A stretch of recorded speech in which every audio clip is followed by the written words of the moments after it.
Dober dan, dobrodošli v moji ordinaciji. Jaz sem Špela Burnik-Bobič, sem odontologinja, tukaj le delam.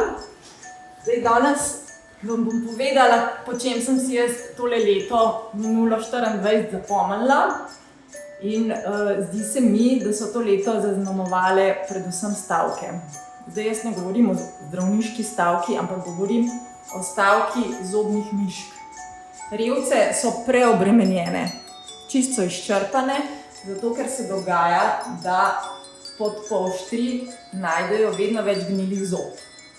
In ti gnili zobje so tudi večji, kot so jih navajene, ker morajo predčasno ven, ker so to gnili. Tako da v bistvu se je zgodilo tudi to, da zdaj niso samo še zobne miške, ampak so tudi že zobne podgane, ker so večje in lažje te zobe nosijo. In te zobe pol treba popraviti, ker babicam in detkam v proteze pač teh gnilih zob ne morajo dati. Tako da so izčrpane, po noči hodijo po zobe, po dnevih morajo popravljati in dajati proteze.